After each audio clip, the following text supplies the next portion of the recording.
Welcome to the learner's house. In this video, we will talk about T distribution, F distribution and Poisson process. So सबसे पहले बात करेंगे T distribution की. जैसे हमने binomial Poisson geometric पढ़ा है, T distribution वैसे बिल्कुल भी नहीं है. उन सब डिस्ट्रीब्यूशन में हमने देखा था कि हम उसको कहाँ यूज़ करेंगे, हमने PDF, मीन वेरिएंस सब कुछ पढ़ा था. बट टी डिस्ट्रीब्यूशन को हमें बस यूज़ करना आना चाहिए कि हम इसकी प्रोबेबिलिटी कैसे निकालेंगे, ये उतना डिटेल में नहीं है. सो टी डिस्ट्रीब्यूशन से स्टार्ट करते हैं. सपोज एक रैंडम वेरिएबल है x जो फॉलो कर रहा है chi square distribution with v degrees of freedom, and एक रैंडम वेरिएबल है z जो फॉलो कर रहा है स्टैंडर्ड नॉर्मल. ठीक है, सो ये दो रैंडम वेरिएबल्स हैं. अब इन्हीं दोनों के कॉम्बिनेशन से हम एक ऐसा रैंडम वेरिएबल बनाएंगे जो टी डिस्ट्रीब्यूशन फॉलो करता है. तो टी डिस्ट्रीब्यूशन की जो डेफिनेशन होती है वो ये कहती है कि आप स्टैंडर्ड नॉर्मल वाले वेरिएबल को डिवाइड कर दो काई स्क्वायर वाले रैंडम वेरिएबल से, उसका रूट भी ले लो और साथ में इसको डिवाइड कर दो इसकी डिग्रीज ऑफ फ्रीडम से. तो z divided by root over x जो काई स्क्वायर फॉलो कर रहा है डिवाइडेड बाय उसकी डिग्रीज ऑफ फ्रीडम. ये अब एक नया रैंडम वेरिएबल बन गया जो फॉलो करता है T distribution with v degrees of freedom. यानी कि जो डिग्री ऑफ फ्रीडम यहाँ पर काई स्क्वायर पे थी वही डिग्री ऑफ फ्रीडम किसकी होती है, टी डिस्ट्रीब्यूशन की होती है. ठीक है, तो इससे आपको यही पता चल गया होगा कि टी डिस्ट्रीब्यूशन एक ऐसा डिस्ट्रीब्यूशन है जिसका पैरामीटर क्या होता है, डिग्रीज ऑफ फ्रीडम ही होती है. यानी कि ये बिल्कुल काई स्क्वायर के जैसा है.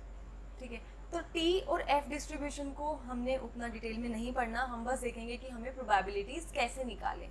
ठीक है, सो सपोज एक क्वेश्चन है जिसमें हमें प्रोबेबिलिटी निकालनी है, probability that T24 is less than -0.5314.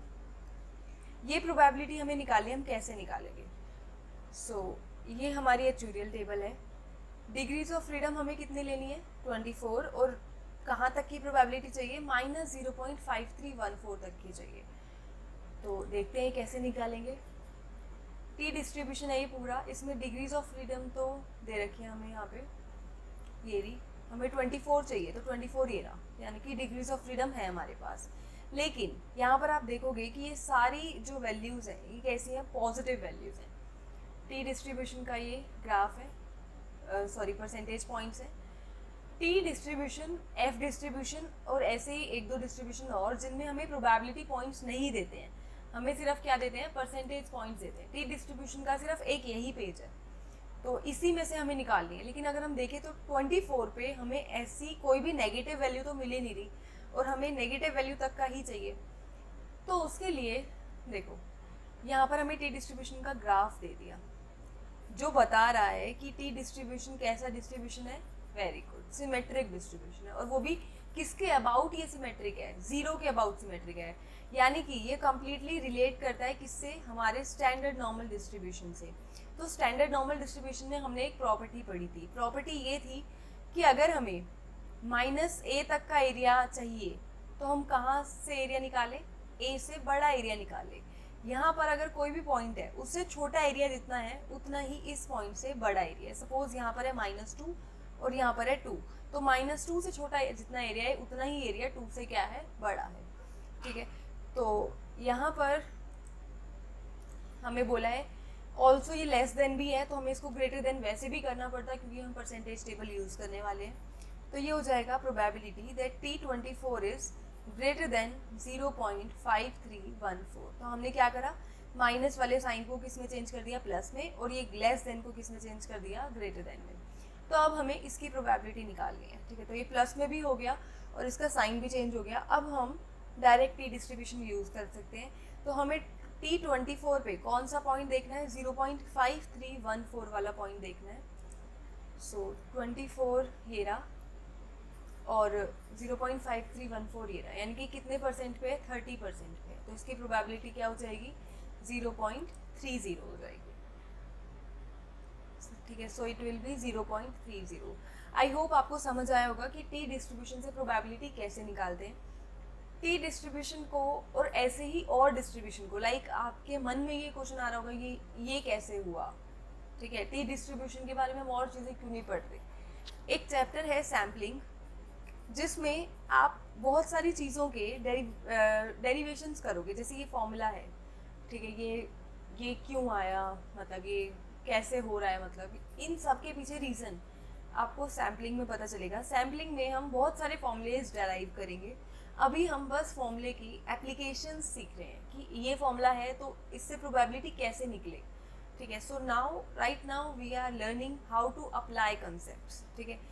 फिर ये फॉर्मूलेज आए कैसे, वो will study in this chapter. Also T distribution उतना डिटेल में नहीं है आपके सिलेबस में। टी डिस्ट्रीब्यूशन को और एफ डिस्ट्रीब्यूशन को हम मेनली जब पढ़ेंगे तो हम confidence intervals and hypothesis testing में पढ़ेंगे। ये मैं बस इसलिए करवा रही हूँ क्योंकि इस चैप्टर की कोर रीडिंग में ये चीज़ दे रखी है। जब आप मेरी वीडियो देखने के बाद कोर रीडिंग्स रेफर करोगे तो आपको लगेगा कि ये चीज़ हमने कभी पढ़ी ही नहीं है, ठीक है। So I am taking all the videos from the core reading, ठीक है। कोर रीडिंग में जो भी कंसेप्ट या जो भी टॉपिक जिस भी चैप्टर में दिया है हम उसको उसी चैप्टर की वीडियो में करेंगे। So now moving on to one more question of T distribution. So our next example is probability P8 greater than A is equal to 0.01. यानी कि A एक ऐसा पॉइंट है जिससे बड़ी प्रोबेबिलिटी कितनी है, 1% है या फिर 0.01 है, और डिग्रीज ऑफ फ्रीडम क्या है, 8 है। तो हमें यहाँ पे इस A की वैल्यू निकालनी है कि A क्या है, ठीक है। तो हम कैलकुलेट कर सकते हैं। हमें यहाँ पे प्रोबेबिलिटी दे दी 1% देखेंगे हम उसमें, और डिग्री ऑफ फ्रीडम कितनी है, 8 है। So let's move on to our actuarial table. T8 चाहिए, T8 ये रहा, और ये जो परसेंटेज चाहिए हमें, ये कितनी है हमारी, ये देख लेते हैं एक बारी। दिस इज़ 1%, तो 1% बोलो या 0.01 प्रोबेबिलिटी बोलो, एक ही बात है। 1% पे और 8 डिग्रीज ऑफ फ्रीडम पे दिस वैल्यू इज़ 2.896, ठीक है। सो ये वैल्यू कितनी दे रखे हैं, 2.896 दी है। सो 1% एरिया था और 8 डिग्री ऑफ फ्रीडम थी, तो इससे बड़ा एरिया किस पॉइंट पे होगा, 2.896 पे होगा। सो हमारी ए की वैल्यू हो गई 2.896। सो किसी भी टाइप के क्वेश्चन आ सकते हैं, तो उसके लिए हमें बस ये ध्यान रखना है कि ये यहाँ पे ग्रेटर देन का साइन हो, डिग्रीज ऑफ फ्रीडम पे ध्यान रखना है बस। Now moving on to our next distribution which is F distribution. So F distribution में सपोज हमारे पास दो इंडिपेंडेंट रैंडम वेरिएबल्स हैं, एक्स, एक रैंडम वेरिएबल है x और एक रैंडम वेरिएबल है y। x जो है वो फॉलो कर रहा है chi square with v1 degrees of freedom, and y जो है वो फॉलो कर रहा है chi square with v2 degrees of freedom, ठीक है। तो एक रैंडम वेरिएबल बनेगा x बाई v1 अपॉन में y बाई v2। इस रैंडम वेरिएबल को बोलेंगे कि ये क्या फॉलो करता है, f फॉलो कर रहा है with parameters v1, v2, ठीक है।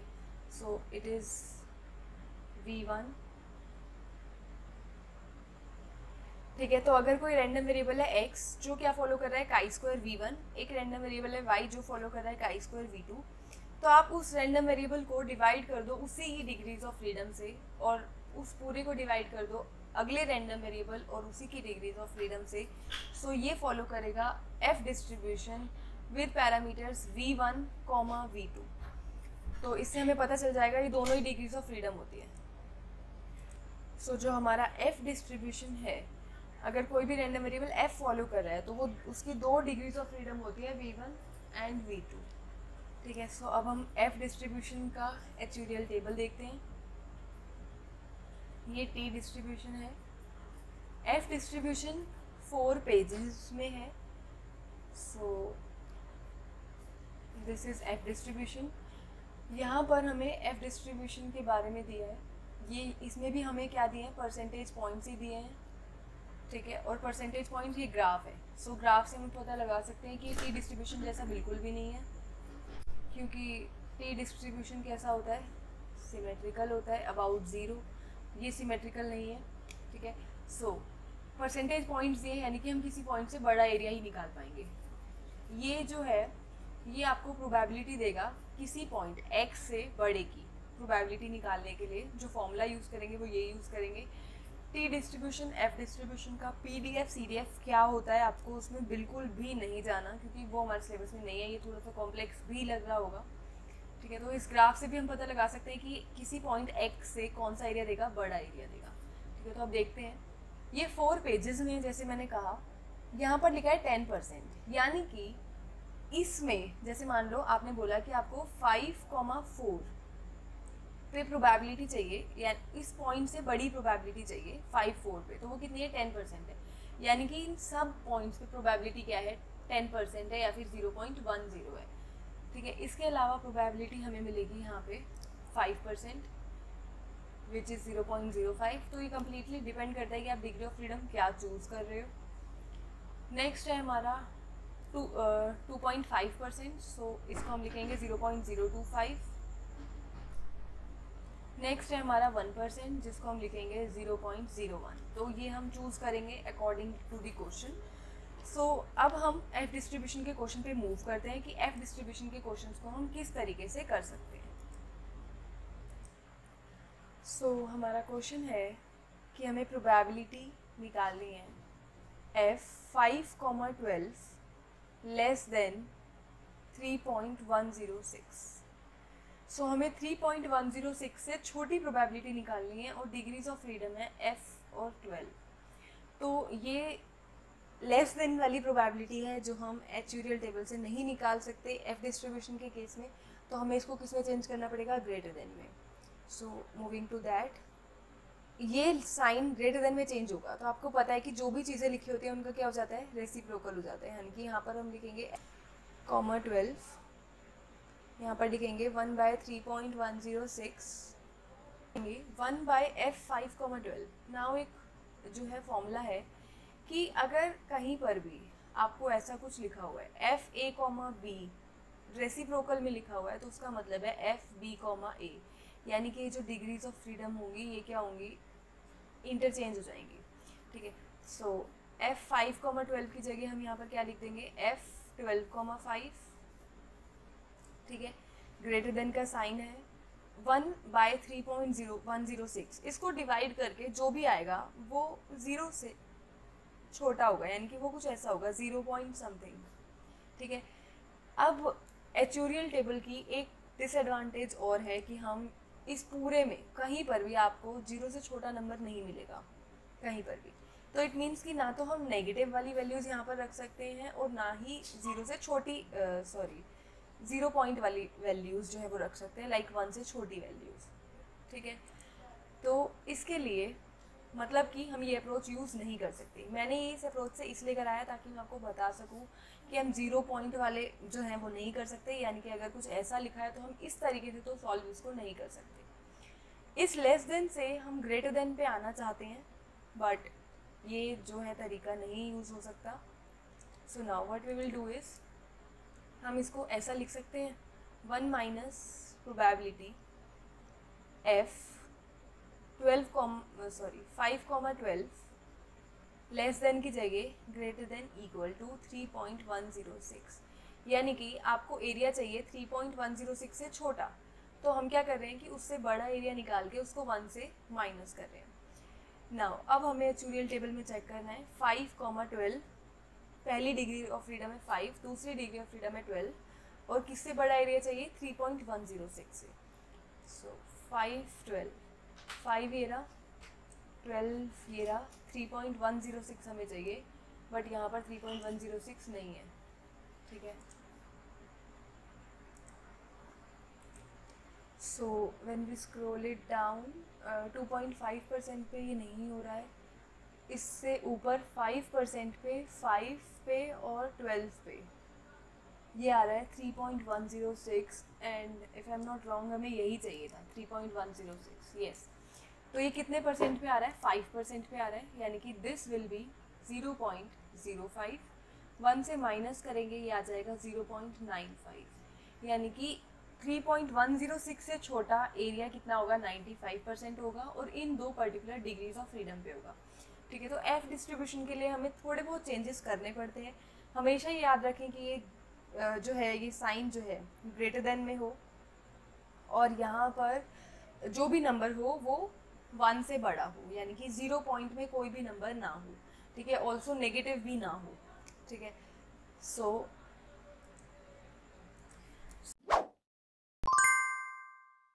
नेक्स्ट क्वेश्चन है, प्रोबेबिलिटी निकालनी है f7,4 greater than a is equal to 0.01, यानी कि a एक ऐसा पॉइंट हमें फाइंड आउट करना है जिससे बड़ा एरिया कितना हो, 1% हो, और इन पर्टिकुलर डिग्रीज ऑफ फ्रीडम पे हो। तो व्हाट वी वांट, इस क्वेश्चन में तो ये ग्रेटर देन है और a 0 से बड़ा होगा या नहीं वो हम देख लेंगे, बट यहाँ लिखा है 1%। तो अगर इस टाइप के क्वेश्चंस आते हैं तो यहाँ पर आपको क्या इंश्योर करना है कि जो आपका एरिया है वो क्या होना चाहिए, 1% हो, 2.5% हो, सो 1% हो, 2.5% हो, 5% हो एंड 10% हो। इन चारों में से कोई भी प्रोबेबिलिटी यहाँ पर हो, काम चल जाएगा, बट इसके अलावा कोई नहीं होनी चाहिए। अगर होगी तो हम उसमें कुछ ना कुछ चेंज करेंगे। जैसे सपोज यहाँ 0.95 लिखा होता तो हम 1 से माइनस करके कुछ करते कि इधर 0.05 आ जाता। तो वो जो भी क्वेश्चन देंगे हमारी ट्यूटोरियल टेबल के अकॉर्डिंग ही देंगे। और सबसे बड़ी बात, ऐसा नहीं है कि सिर्फ इतना ही होता है या फिर यहाँ पे कभी 0 से मतलब 1 से छोटा नंबर नहीं होता, वो सब पॉसिबल है, बट जो ट्यूटोरियल टेबल हम यूज़ कर रहे हैं उसके अकॉर्डिंग हमें ये मॉडिफिकेशंस करनी पड़ती है, ठीक है। सो यहाँ पर ए पॉइंट हमें फाइंड आउट करना है कि ए क्या है, डिग्रीज ऑफ फ्रीडम है 7,4 और कौन सी परसेंटेज पे है, 1% पे। So moving on to our tutorial table, ये 5% है, दिस इज 10%। नीचे जाएंगे अब तो ये है हमारा 1%। 1% पे डिग्रीज ऑफ फ्रीडम क्या थी, 7,4, 7,4, यानी कि ये पॉइंट चाहिए था। तो इस पॉइंट से बड़ा एरिया कितना है, 8% है इन दोनों डिग्रीज ऑफ फ्रीडम पे। इसी पॉइंट को इन्होंने क्या बोला, ए बोला है, तो हमारा एक यहाँ से क्या आ जाएगा, अवर ए विल बी 14.98, ठीक है। सो ये था कि हम एफ डिस्ट्रीब्यूशन से और टी डिस्ट्रीब्यूशन से अपनी रिक्वायर्ड प्रोबेबिलिटीज कैसे निकालें। Now moving on to next topic which is Poisson process. So Poisson process क्या है, Poisson process is completely related to Poisson distribution. सबसे पहले तो पॉइजन प्रोसेस पे आने से पहले आपको पॉइजन डिस्ट्रीब्यूशन आना चाहिए।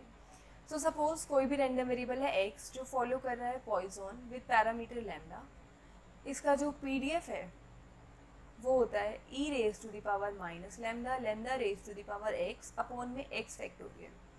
जो पॉइजन डिस्ट्रीब्यूशन है वो मेनली हम तब यूज़ करते हैं जब हमारा x यानी कि रैंडम वेरिएबल क्या डिफाइन कर रहा हो, कुछ भी इवेंट्स के नंबर्स यानी कि इवेंट्स के काउंट को बता रहा हो, नंबर ऑफ इवेंट्स, ठीक है। जनरली हम इसमें नंबर ऑफ इवेंट्स लेते हैं, जैसे कि नंबर ऑफ क्लेम्स हो सकते हैं, नंबर ऑफ डेथ्स हो सकती हैं, कुछ भी हो सकता है, ठीक है। तो उन इवेंट्स का काउंट क्या डिनोट करेगा, x रैंडम वेरिएबल।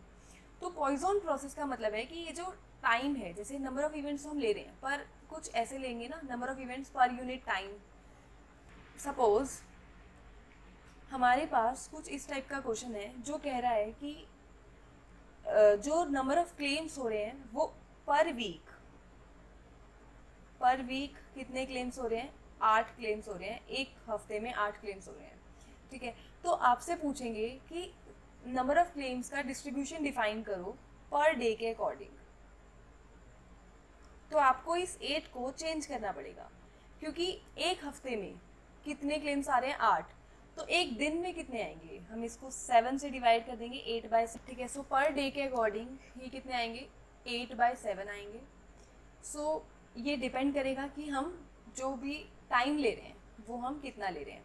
तो पर वीक के अकॉर्डिंग हम इसको ऐसे लिखेंगे, x फॉलो कर रहा है पॉइजन 8, और पर डे के अकॉर्डिंग हम लेंगे x फॉलो कर रहा है पॉइजन 8/7, ठीक है। तो इस तरीके से हम इसको डिफाइन करते हैं पॉइजन प्रोसेस को। सो अब इसको थोड़ा सा और डिटेल में पढ़ेंगे। नाउ जो पॉइजन प्रोसेस होता है उसको हम काउंटिंग प्रोसेस भी कह सकते हैं, क्योंकि यहाँ पर हम क्या काउंट कर रहे हैं, नंबर ऑफ इवेंट्स में कुछ भी हो सकता है, ठीक है। अब पॉइजन प्रोसेस की कुछ प्रॉपर्टीज़ होती हैं। प्रॉपर्टीज़ क्या होती हैं कि सपोज NT जो है वो क्या डिफाइन कर रहा है, NT is defining number of events at time t। Time t पे जो इवेंट्स हो रहे हैं वो क्या डिफाइन कर रहा है, NT।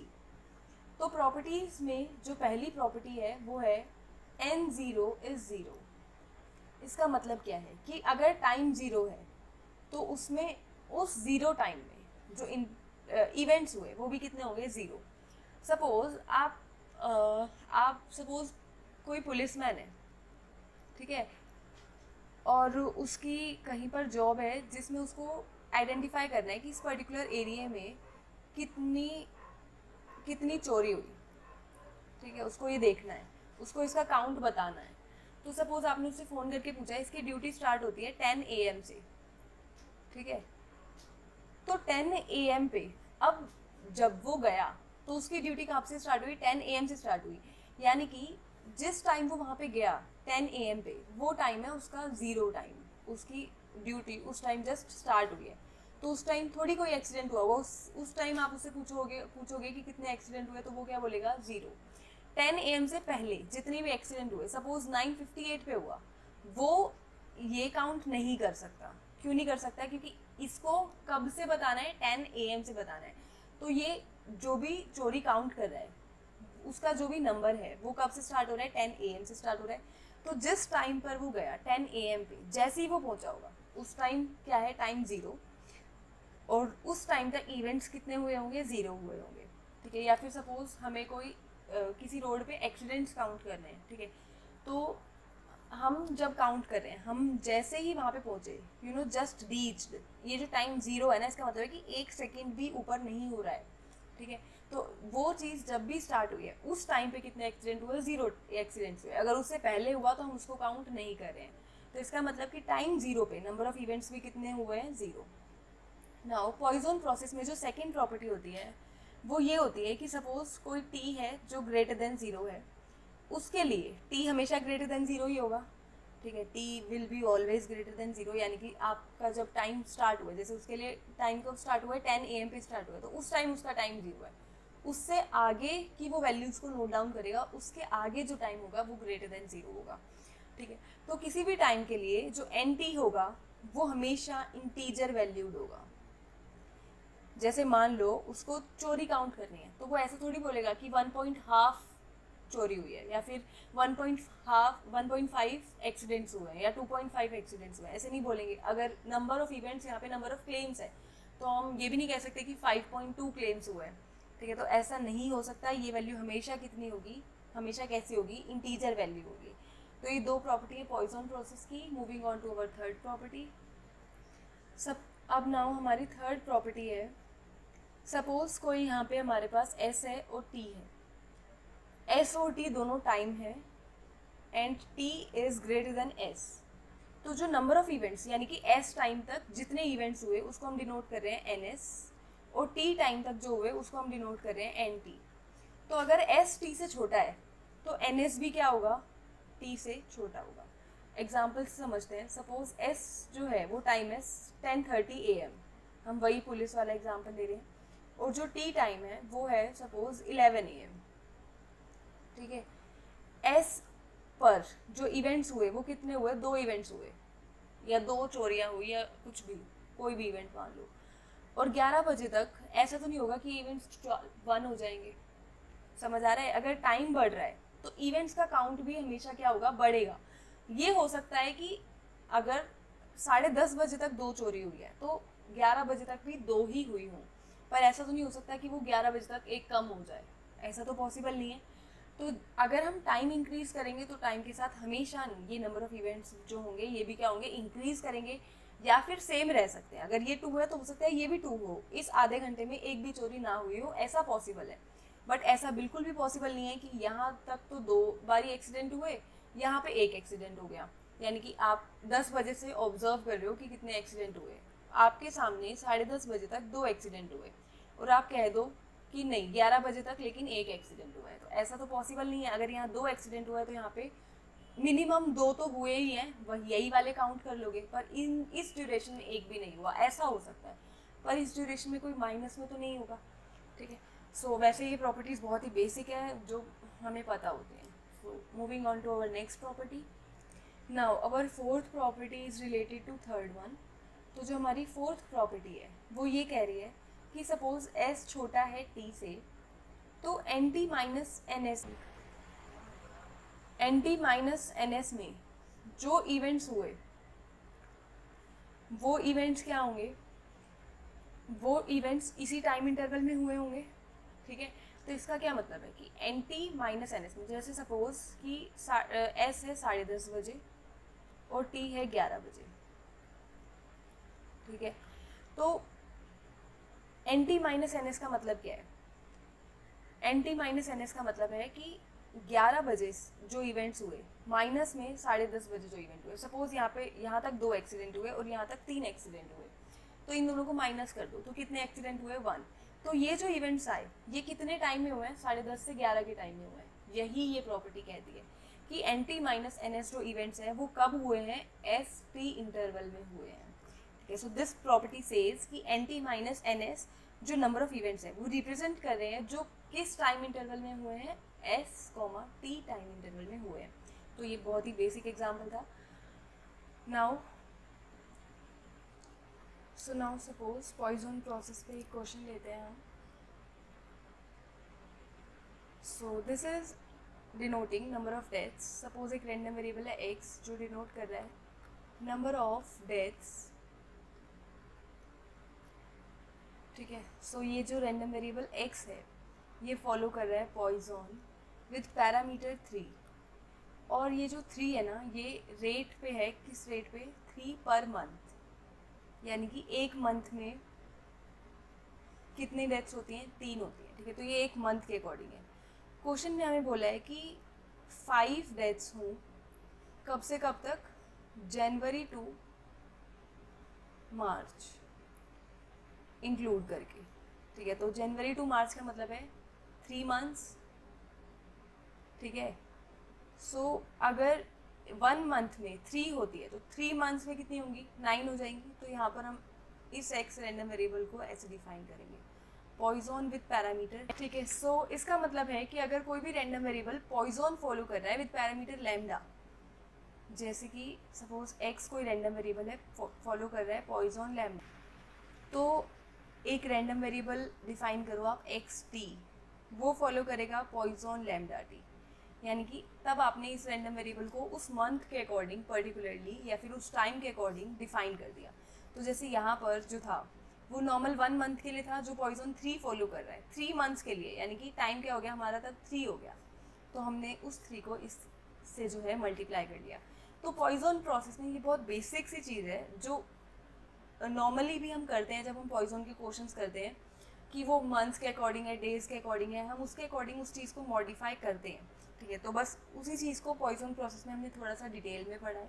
ठीक है, सो वीडियो पसंद आई हो तो like, comment, share and subscribe to the Learners House. Thank you so much.